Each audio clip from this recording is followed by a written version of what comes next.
Silakan menyaksikan video ini sampai selesai. Jangan lupa beri like, komen, dan juga subscribe bagi yang belum subscribe. Jangan lupa tekan loncengnya.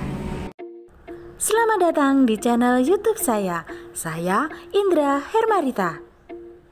Dalam video ini akan membahas mengenai materi bahasa Indonesia, khususnya untuk materi pokok karya ilmiah.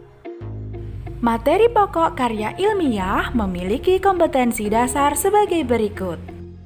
3.30 menganalisis informasi, tujuan, dan esensi sebuah karya ilmiah berkaitan dengan bidang pekerjaan yang dibaca. 3.31 menganalisis sistematika dan kebahasaan karya ilmiah berkaitan dengan bidang pekerjaan. 4.30 merancang informasi, tujuan, dan esensi yang harus disajikan dalam karya ilmiah berkaitan dengan bidang pekerjaan. 4.31 mengonstruksi sebuah karya ilmiah berkaitan bidang pekerjaan dengan memperhatikan isi, sistematika, dan kebahasaan. Tujuan pembelajaran dalam materi pokok karya ilmiah adalah sebagai berikut. Setelah mempelajari materi ini, siswa diharapkan dapat 1. Mengkaji informasi, tujuan, dan esensi karya ilmiah. 2. Merancang karya ilmiah. 3. Menganalisis sistematika karya ilmiah. 4. Menganalisis unsur kebahasaan karya ilmiah. 5. Menyusun sebuah karya ilmiah dengan memperhatikan isi, sistematika, dan kebahasaan. Apa yang dimaksud dengan karya ilmiah? Apa saja jenis-jenis karya ilmiah? Bagaimana isi, struktur, dan aspek kebahasaan dalam karya ilmiah? Bagaimana cara merancang karya ilmiah?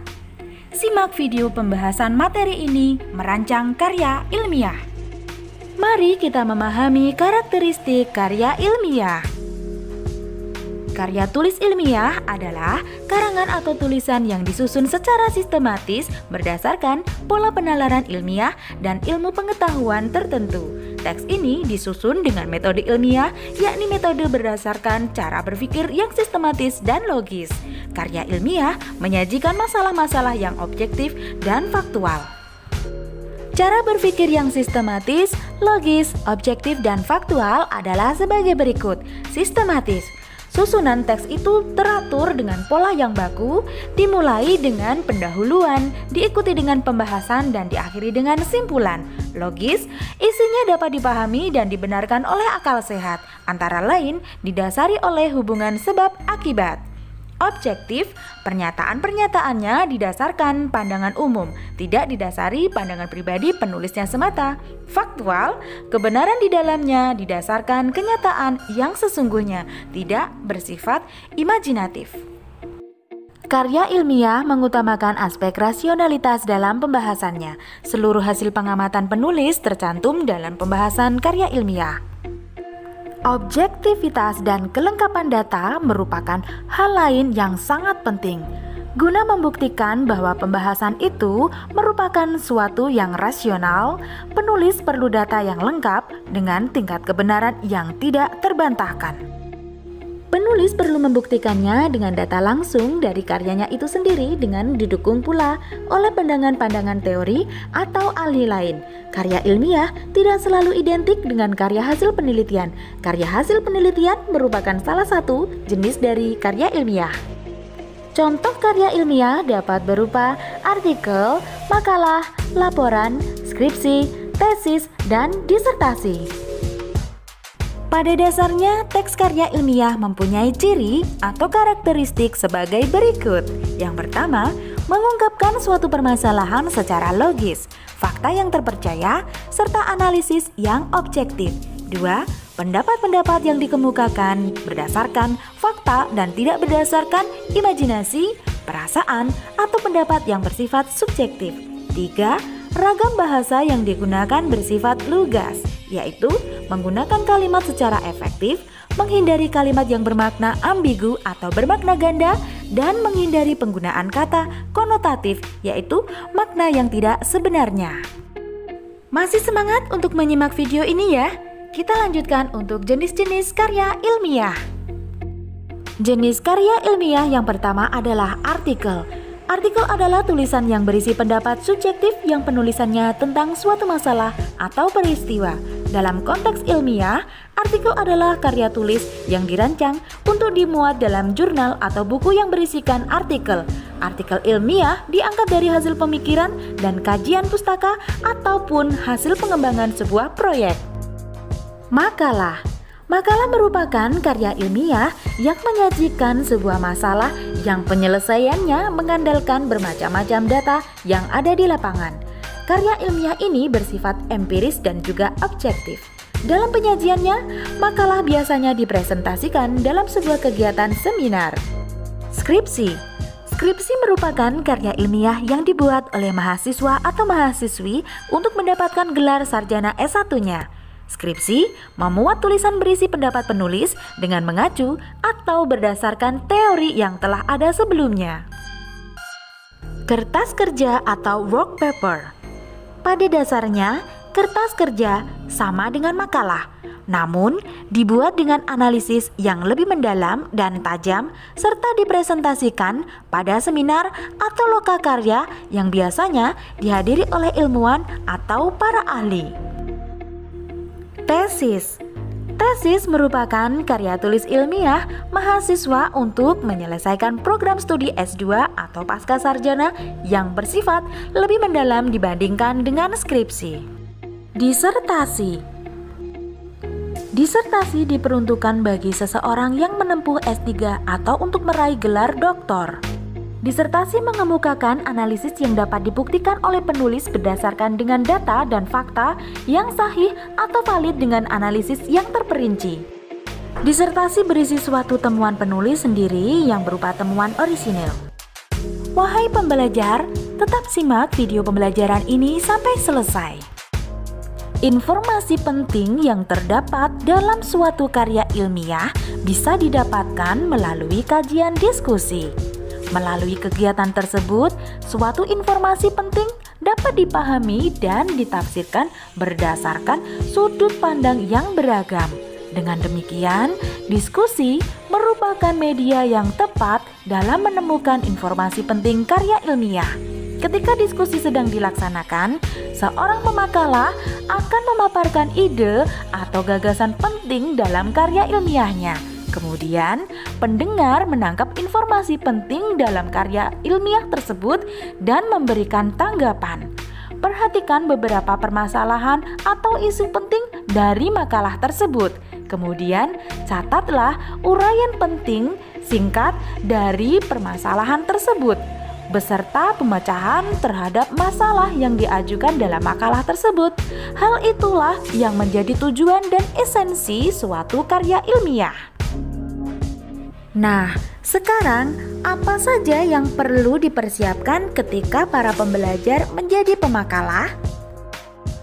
Berikut beberapa tahapan yang perlu para pembelajar lakukan dalam forum diskusi yang membahas suatu karya ilmiah. Yang pertama, mempersiapkan media presentasi. Program aplikasi presentasi yang dapat Anda gunakan diantaranya adalah Microsoft PowerPoint. Dalam hal ini, pembelajar harus berusaha mencatat pokok-pokok informasi yang akan disampaikan, baik dalam bentuk gambar, variasi huruf, animasi, maupun grafik dan tabel. Selanjutnya, mempresentasikan karya ilmiah. Langkah selanjutnya setelah mempersiapkan informasi pokok dalam bentuk presentasi, yaitu mempresentasikannya dalam forum diskusi. Berikut beberapa hal yang dilakukan dalam presentasi sebuah diskusi.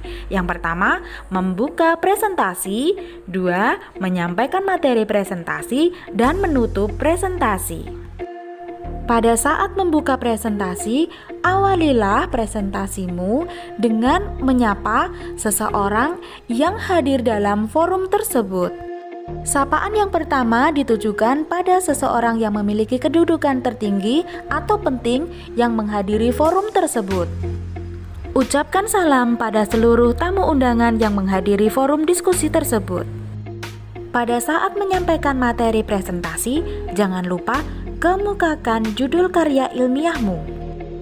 Ketika para pembelajar menyampaikan materi presentasi dapat berupa menyampaikan latar belakang, hal-hal menarik dalam karya ilmiah, pengamatan, dan juga hasil karya ilmiah para pembelajar. Pada saat menutup presentasi, jangan lupa mengemukakan permohonan maaf atas segala kekurangan dan juga salam penutup. Pada tahap mendiskusikan isi karya ilmiah merupakan kegiatan diskusi yang diwarnai dengan tanya jawab antar peserta. Hal ini dapat memberikan kesempatan seluas-luasnya kepada peserta untuk menyampaikan pendapat, menambahkan bukti atau alasan, dan sebagainya. Peserta diskusi harus mampu menyimak dengan baik agar dapat menanggapi pertanyaan sesuai dengan arahan pembicara. Selanjutnya kita mempelajari struktur karya ilmiah. Karya ilmiah dapat ditulis dalam berbagai bentuk penyajian. Setiap bentuk penyajian yang berbeda memiliki kelengkapan struktur yang berbeda pula. Secara umum, bentuk penyajian karya ilmiah terbagi dalam 3 jenis, yaitu bentuk populer, bentuk semi formal, dan bentuk formal. Bentuk populer. Karya ilmiah bentuk ini sering disebut sebagai karya ilmiah populer. Bentuknya mana suka?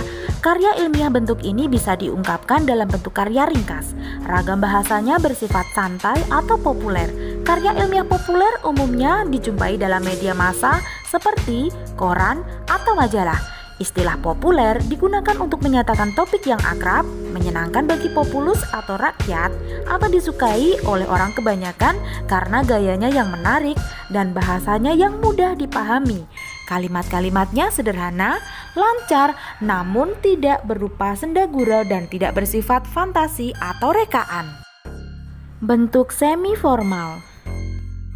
Secara garis besar, karya ilmiah bentuk ini terdiri atas halaman judul, kata pengantar, daftar isi, pendahuluan, pembahasan, simpulan, dan daftar pustaka. Bentuk karya ilmiah semacam ini umumnya digunakan dalam berbagai jenis laporan biasa dan makalah. Bentuk formal. Karya ilmiah bentuk formal disusun dengan memenuhi unsur-unsur kelengkapan akademis secara lengkap, seperti skripsi, tesis, atau disertasi. Unsur-unsur karya ilmiah bentuk formal meliputi hal-hal sebagai berikut. Bagian pelengkap pendahulu terdiri dari 1. Judul, 2. Halaman judul, 3. Tim pembimbing, 4. Kata pengantar, 5. Daftar isi, 6. Daftar gambar, 7. Daftar tabel, 8. Abstrak. Bentuk formal bagian isi karangan. 1. Bab pendahuluan, 2. Bab telaah kepustakaan atau kerangka teoritis, 3. Bab metode penelitian, 4. Bab pembahasan hasil penelitian, 5. Bab simpulan dan rekomendasi. Bentuk formal bagian pelengkap penutup. 1. Daftar pustaka, 2. Lampiran, 3. Indeks, 4. Riwayat hidup penulis atau bersifat opsional. Beberapa bagian penting dari struktur karya ilmiah diuraikan sebagai berikut. Judul. Judul dalam karya ilmiah dirumuskan dalam satu frasa yang jelas dan lengkap. Judul mencerminkan hubungan antar variabel.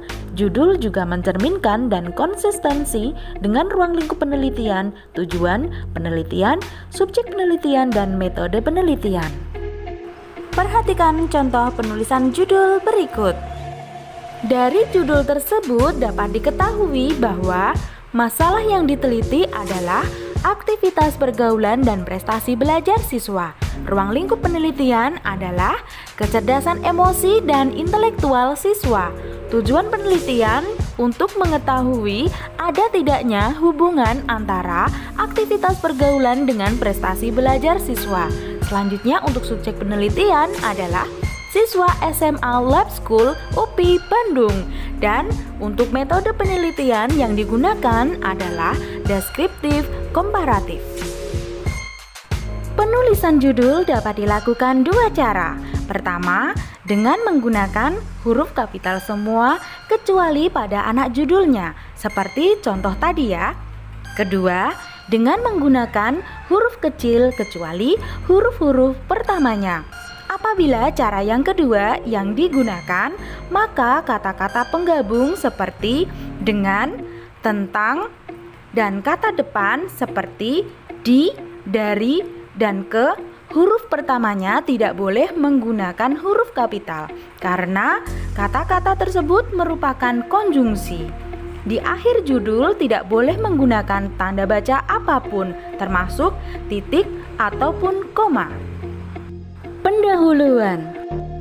Pada karya ilmiah formal, bagian pendahuluan mencakup latar belakang masalah, identifikasi masalah, pembatasan masalah, perumusan masalah, tujuan penelitian, dan manfaat atau kegunaan penelitian.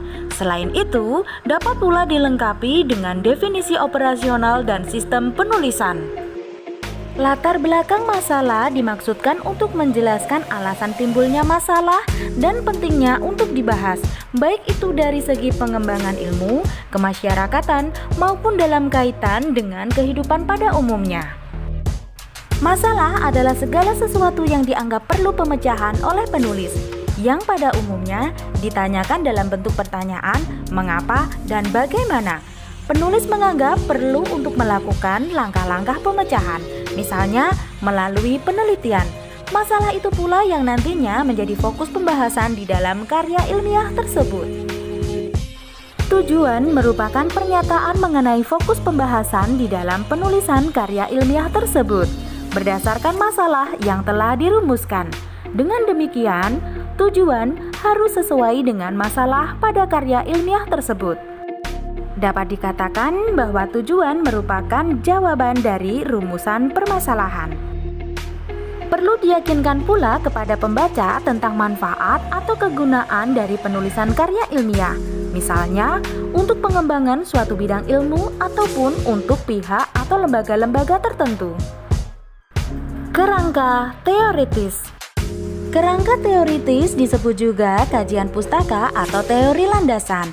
Tercakup pula di dalam bagian ini adalah kerangka pemikiran dan hipotesis.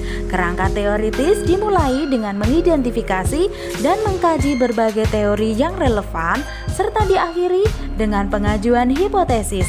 Di samping itu, dalam kerangka teoritis perlu dilakukan pengkajian terhadap penelitian-penelitian yang telah dilakukan para penulis terdahulu.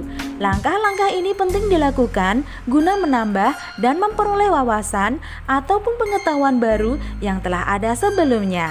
Di samping akan menghindari adanya duplikasi yang sia-sia, langkah ini juga akan memberikan perspektif yang lebih jelas mengenai hakikat dan kegunaan penelitian itu dalam perkembangan ilmu secara keseluruhan. Metodologi penelitian. Dalam karya tulis yang merupakan hasil penelitian, perlu dicantumkan pula bagian yang disebut dengan metode penelitian. Metodologi penelitian diartikan sebagai prosedur atau tahap-tahap penelitian, mulai dari persiapan, penentuan sumber data, pengolahan, sampai dengan pelaporannya. Setiap penelitian mempunyai metode penelitian masing-masing yang umumnya bergantung pada tujuan penelitian itu sendiri. Metode-metode penelitian yang dimaksud adalah sebagai berikut. Metode deskriptif, yaitu metode penelitian yang bertujuan hanya menggambarkan fakta secara apa adanya, tanpa adanya perlakuan apapun. Data yang dimaksud dapat berupa fakta yang bersifat kuantitatif atau statistika, ataupun fakta kualitatif. Metode eksperimen, yakni metode penelitian bertujuan untuk memperoleh gambaran atas suatu gejala setelah mendapatkan perlakuan. Metode penelitian kelas, yakni metode penelitian dengan tujuan untuk memperbaiki persoalan-persoalan yang terjadi pada kelas tertentu, misalnya tentang motivasi belajar dan prestasi belajar peserta didik dalam kompetensi dasar tertentu. Perhatikan contoh judul karya ilmiah dengan menggunakan metode penelitian tersebut.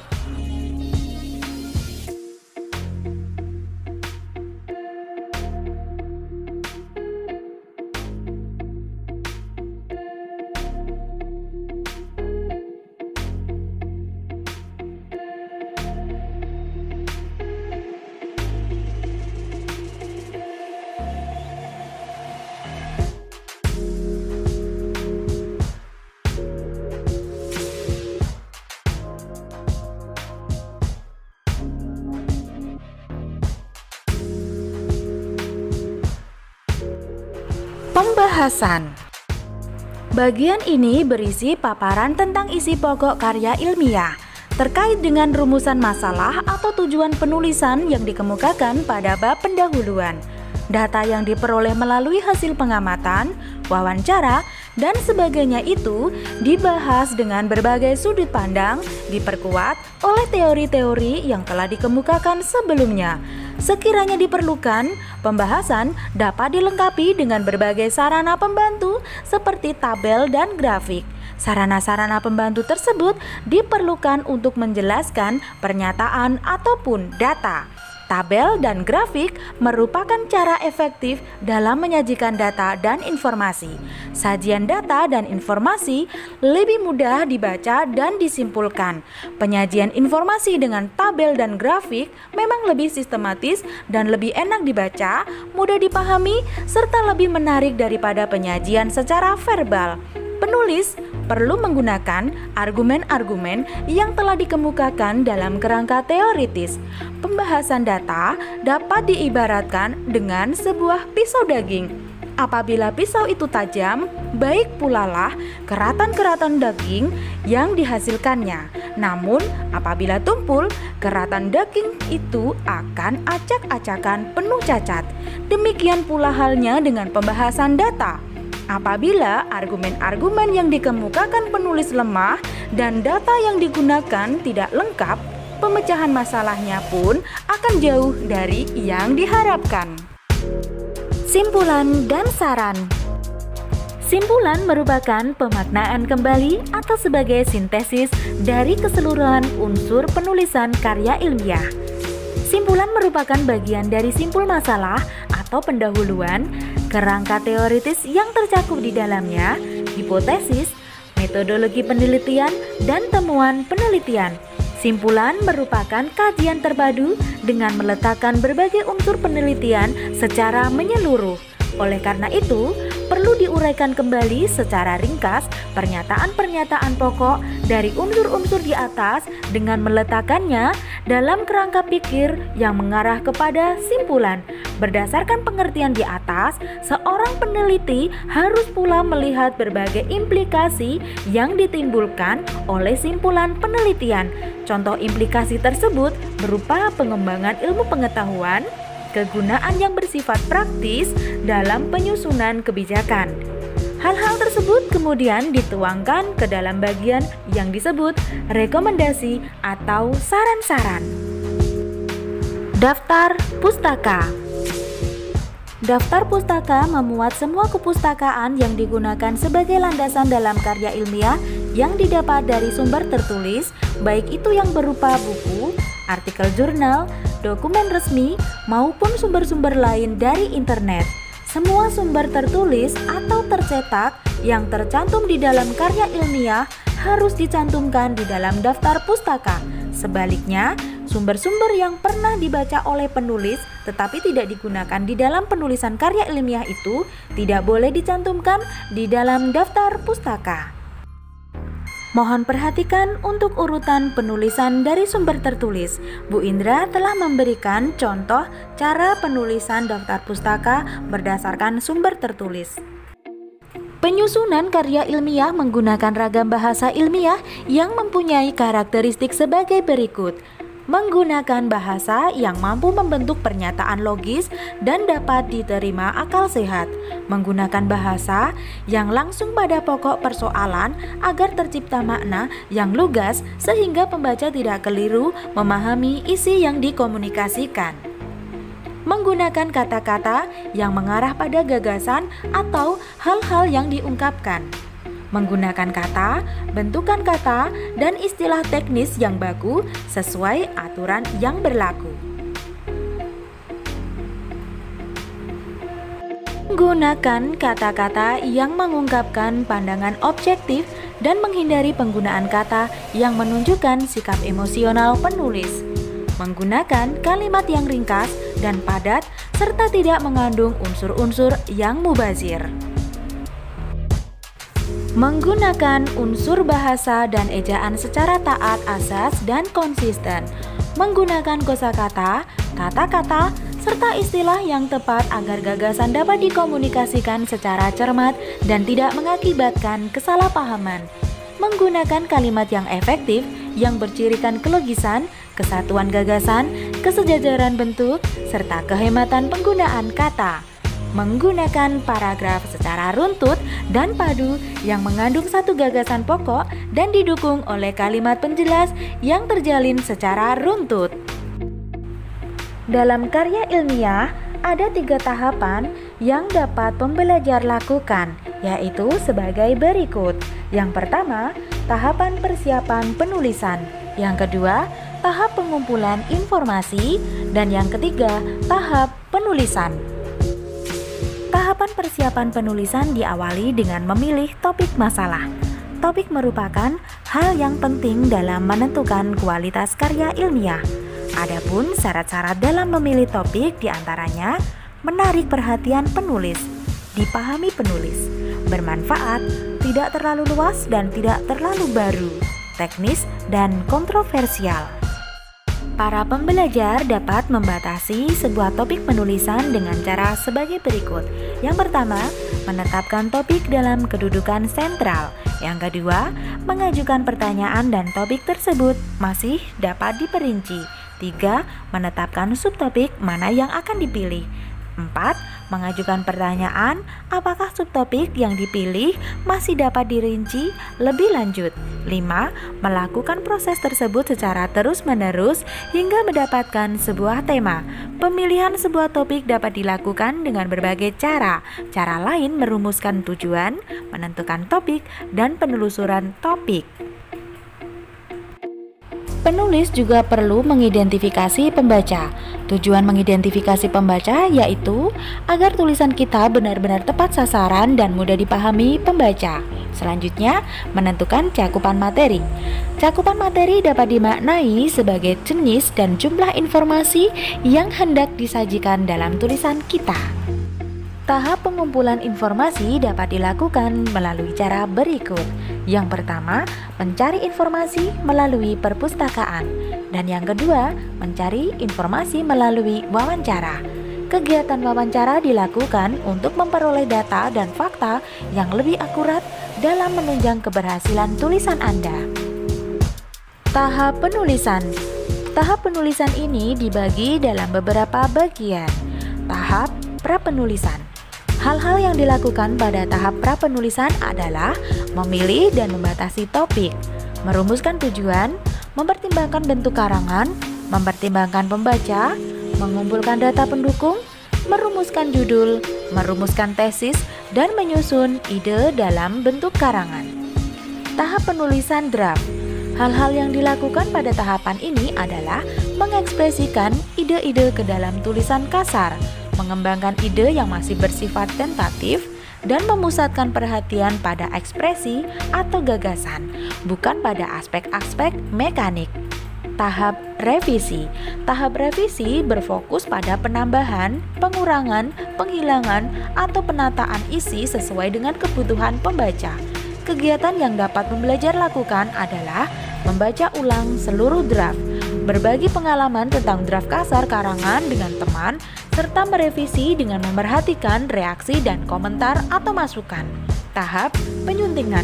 Pada tahap penyuntingan dilakukan untuk memperbaiki tulisan dari berbagai aspek, baik isi maupun kebahasaan yang mencakup ejaan, pilihan kata, kalimat, kohesi dan koherensi antar kalimat maupun antar paragraf. Pada tahap evaluasi, pembelajar harus memeriksa kembali hasil tulisan. Sumber dan bahan materi yang digunakan: 1. Buku Guru Bahasa Indonesia Kementerian Pendidikan dan Kebudayaan Republik Indonesia tahun 2017. 2. Modul Bahasa Indonesia oleh Kurniawati, penerbit CV Graha Pustaka. Bu Indra akan memberikan contoh karya ilmiah berupa tesis. Judul tesis ini adalah Efektivitas Model Lingkar Sastra Literatur Circles dalam pembelajaran apresiasi cerita pendek pada siswa kelas 11 Teknik Instalasi Tenaga Listrik TITL 1 SMK Negeri 2 Purwodadi Grobogan. Setelah cover tesis, kita akan membuka halaman berikutnya berupa halaman judul yang sama persis dengan halaman cover depan. Pada bagian ini merupakan lembar persetujuan yang berisi judul tesis, penyusun, telah disetujui oleh pembimbing penulis tesis pada tanggal, dan tim pembimbing yang terdiri dari pembimbing 1 dan pembimbing 2. Setelah lembar persetujuan dari tim pembimbing, berikutnya adalah nota pembimbing. Baik pembimbing 1 dan pembimbing 2 memiliki nota pembimbing, dan dilanjutkan lembar berikutnya adalah pernyataan keaslian tesis, dan dilanjutkan dengan moto penulis. Persembahan tesis. Sebelumnya, Bu Indra telah memberikan contoh untuk penggunaan 1. Judul, 2. Halaman judul, 3. Tim pembimbing, dan berikut ini adalah yang keempat, yaitu kata pengantar. 5. Daftar isi. 6. Daftar lampiran. 7. Daftar tabel. 8. Abstrak. Dalam lembar abstrak berisi judul tesis, keterangan penulis, tujuan penelitian, metode yang digunakan, hasil penelitian, dan kata kunci. Abstrak dalam tesis dibuat dalam 2 versi, yang pertama dalam bahasa Indonesia dan yang kedua dalam bahasa Inggris. Itulah contoh bagian pelengkap pendahulu. Selanjutnya, untuk bagian isi terdiri dari pendahuluan, kerangka teoritis, metode penelitian, pembahasan hasil penelitian, dan simpulan. Berikutnya adalah penutup bagian dari tesis yang terdiri dari daftar pustaka, lampiran, indeks, riwayat hidup penulis.